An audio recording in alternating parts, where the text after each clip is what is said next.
Welcome to Victorious Living. Are you ready to unlock your full potential and experience the abundant life God has planned for you? We all face challenges, but on Victorious Living, we will equip you with practical tools and inspiring stories to help you live a life of victory. Let's prepare ourselves to learn something new today. Before we jump in, let's spread the victory. Share this video with someone who needs a fresh perspective. You were created for greatness. Let's dive in and discover how to live a life of victory.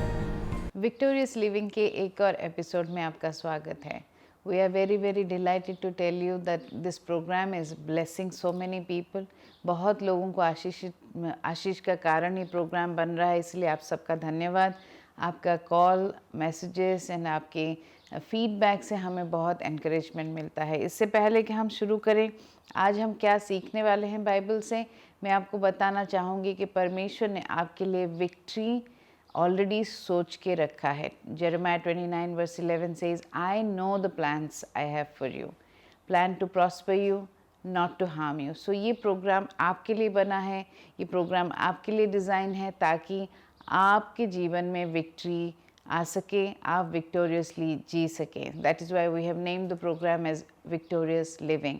Let's pray before we start. Father God, we thank you so much that today you chose the day, Father God. Today is the day, and now is the time that you have chosen to transform lives, Lord.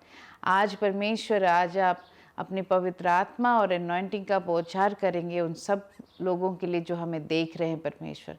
Lord, I pray in the name of Yeshua that you will touch them, you will give them what they need, Lord, at the point of their need, Father God. Touch them and give them what they need.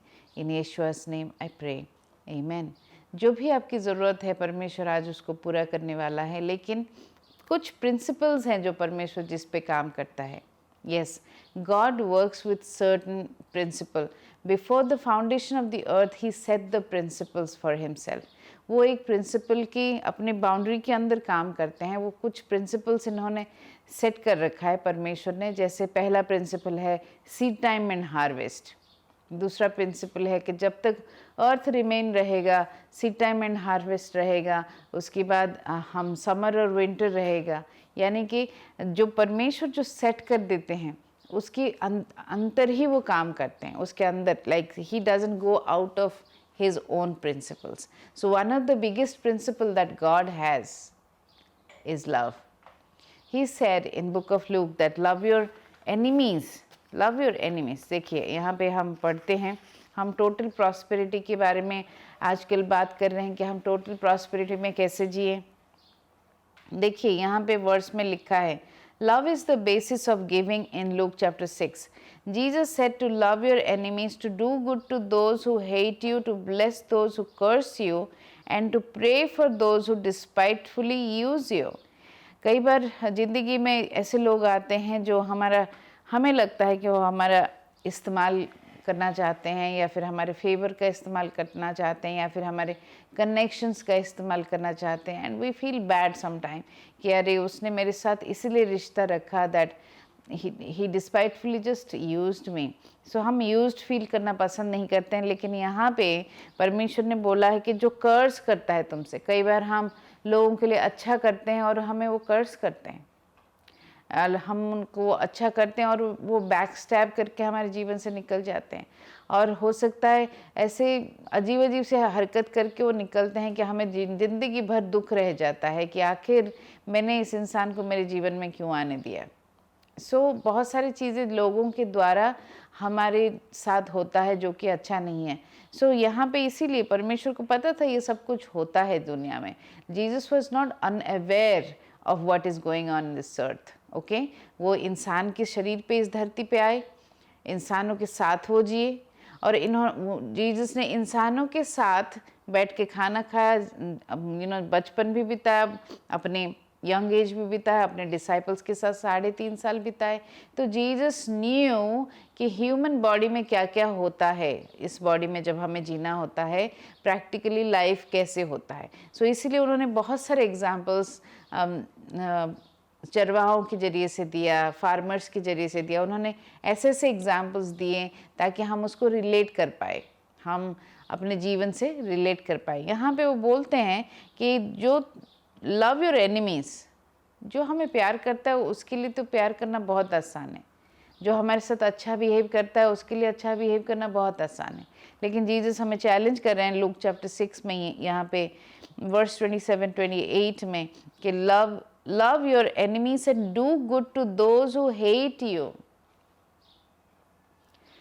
क्या आपकी office में ऐसा कोई है जो आपको जानबूझ के परेशान कर रहा है? क्या आपके बॉस हैं जो आप सारा काम करने के बावजूद आपको अप्रिशिएट नहीं कर रहे हैं? क्या आपके मान लीजिए रिलेटिव्स हैं, बहुत कुछ मेहनत आपने उनके जीवन में किया लेकिन फिर भी वो बैक स्टैप करते हैं? यहाँ पे जीसस ने हमारा स्टैंडर्ड बढ़ाया और बोला कि love your enemies, love those who curse you, bless those who curse you, do good to those who hate you, pray for those who despisefully use you। यानी कि लॉर्ड हमारा स्टैंडर्ड रेज कर रहे हैं ये कहते हुए कि go the extra mile, go higher and do to do good to those people who don't deserve it. यहीं पे हमारी ब्रेक थ्रू है। हमारे प्रॉस्पेरिटी की जो शुरुआत होती है मेरे फ्रेंड यहाँ पे होती है। टोटल प्रॉस्पेरिटी यहीं से शुरू होती है, प्रॉस्पर लिविंग यहीं पे शुरू होती है। प्रॉस्पेरिटी का मतलब सिर्फ पैसा नहीं है। प्रॉस्पेरिटी शुरू होती है प्रॉस्परस सोल से, और एक प्रॉस्परस सोल का साइन है, माइंड, विल एंड इमोशन का साइन है कि हम उसको प्यार कर सके जो हमारी एनिमी है। पहला साइन है कि हम अपनी एनिमी को नफ़रत करना बंद करेंगे। दूसरा साइन है कि जो हमें हेट करता है हम उसके लिए अच्छा काम करेंगे। वो हमें एक्चुअली हेट करता है लेकिन हम उसके लिए अच्छा करेंगे। एंड उसके बाद जो कर्स कर रहा है, हमें पता है कि हमारी पीठ पीछे बोल रहा है, हमें कर्स कर रहा है, हमारे बारे में बातें फैला रहा है और बहुत कुछ बुरा भला बोल रहा है, उस जो हमें कर्स कर रहा है, क्या हम उसको ब्लेस कर सकते हैं? और जैसे शुरुआत में मैंने कहा कि जो हमें इस्तेमाल कर लेता है, चाहे हमारे चर्च में आके खाली प्रार्थना के लिए आता है या फिर खाली मिरेकल्स के लिए आता है, या जब प्रॉब्लम होता है, क्राइसिस होता है, तभी जाके पास्टर को याद करता है। तो जो डिस्पाइटफुली आपको यूज़ करता है, या फिर जब कुछ लोग ऐसे होते हैं जब आपको कॉल करें आपको पता है कि उनको कोई मतलब होगा, कोई काम होगा, वो कभी ऐसे कॉल नहीं करेंगे कि आपके हाल जानने के लिए नहीं कॉल करेंगे। वो अगर कॉल करेंगे या मैसेज करेंगे तो आपको पता है कि उनको किसी चीज़ की ज़रूरत है आपसे। ये वही लोग हैं जो डिस्पाइटफुली आपको यूज़ करते हैं।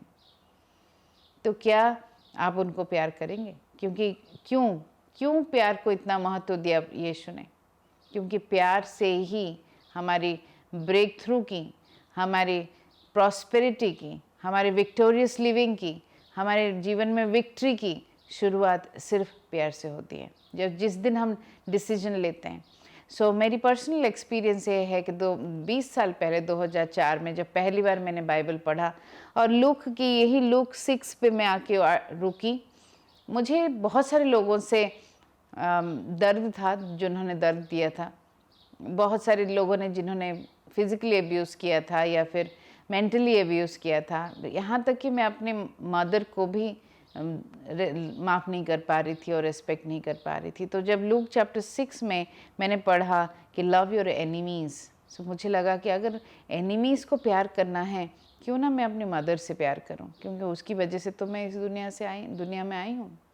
अगर वो मुझे नहीं लाती इस दुनिया में तो मैं इस दुनिया में कैसे आती? तो फर्स्ट टाइम लूक चैप्टर 6 पढ़ते हुए मैंने अपने मदर को माफ़ किया। उसके बाद जब चैलेंजेस आए, एक एक करके जब चैलेंजेस आए, जब कोई किसी ने बुरा व्यवहार किया, किसी ने बैक स्टैप किया, किसी ने इस्तेमाल कर दिया, जब ऐसे सिचुएशन हुआ, लूक 6 हमेशा मेरे सामने आता है और लॉर्ड मुझे बार बार याद दिलाते हैं कि याद रखो कि अगर तुम प्यार नहीं कर पाए तो तुम प्रॉस्परस नहीं हो पाओगे। परमेश्वर ने मुझे बोला अपने भलाई के लिए तुम माफ़ करो। अब मुझे बोला कि अनु, तुम चाहते हो कि तुम्हारे जीवन अच्छा रहे और तुम प्रॉस्परस रहो, तुम कामयाब रहो, तुम्हें सारी चीज़ें ज़िंदगी में मिले, तो तुम आज डिसीजन लो कि तुम प्यार करोगे नो मैटर व्हाट। तो जो डिज़र्विंग नहीं है, जब हम उसको कुछ देते हैं तब परमेश्वर देखता है कि हमारा गिविंग वाकई में सही गिविंग है। यस माय फ्रेंड, जो डिज़र्विंग नहीं है, आप याद करिए वो पहला दिन जब हम लोग सेव हुए, आप और मैं, बचाए गए, आप और मैं जब बचाए गए, आप याद करिए कि हम इस लायक नहीं थे कि हम बचाए जाएंगे। हम इस लायक नहीं थे कि हम बचाए जाएंगे। हम परमेश्वर के लायक नहीं थे। हम हेवन के लायक नहीं थे। हमने पाप किया था। हमने वो सारी चीज़ें किया था जो व्यवस्था में मना किया गया है।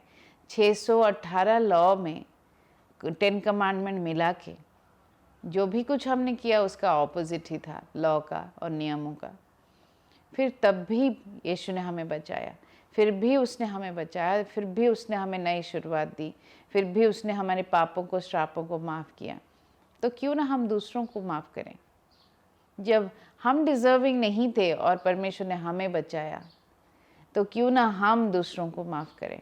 ये आप अगर हमेशा याद रखेंगे, माफ़ी देना बहुत ईजी रहेगा आपके लिए। The apostle Paul wrote, and though I bestow my goods to feed the poor, and though I give my body to be burned, and have no love, the God kind of love, it profits me nothing. 1 Corinthians chapter 13 verse 3. Commit to love and you will be a giver. Then receive the blessing of God by faith. जैसे look की 6:38 मुझे बहुत अच्छा लगता है। Give and it shall be given to you, for with the same measure that you measure, it will be measured back to you. यानी कि जो भी तुम दोगे तुम्हें दिया जाएगा। तो आपने लास्ट टाइम माफ़ी कब दिया था? लास्ट टाइम आपने प्यार कब दिया था? लास्ट टाइम आपने समय कब दिया था किसी को?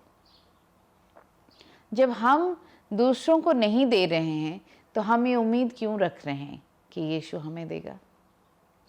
बहुत सारे बिलीवर्स को मैंने देखा है, बेसिक जो है, माफ़ करना एक बेसिक है बिलीवर के लिए। बिलीवर अगर माफ़ नहीं करना जानता है, यानी कि उसने कुछ पढ़ाई पढ़ी नहीं है अभी बाइबल में, क्योंकि हमारे रिश्ते की शुरुआत परमेश्वर के साथ माफ़ी से ही हुआ है। हमारा जो रिश्ता है उसकी शुरुआत माफ़ी से हुआ है। उसने हमें माफ़ किया तभी हम उसके राज्य में आए। तो हम फिर जब दूसरों से डील करते हैं, हम माफ़ क्यों नहीं कर पाते? जब हम दूसरों से डील करते हैं, हम माफ़ क्यों नहीं कर पाते हैं? मेरा ये सवाल आपसे है, लास्ट टाइम आपने कब माफ़ किया? कब आप दान में दिया? कब आपने फॉरगिवनेस दिया? कब आपने समय दिया दूसरे को?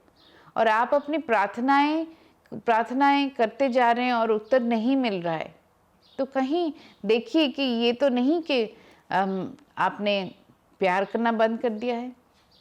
Thank you for joining us today, and I hope you were blessed by this message. Let's use this encouragement to spread hope and light not only in our own lives but also in our families and communities. If this message resonated with you, leave a comment and let us know how God is working in your lives. Stay victorious and be blessed.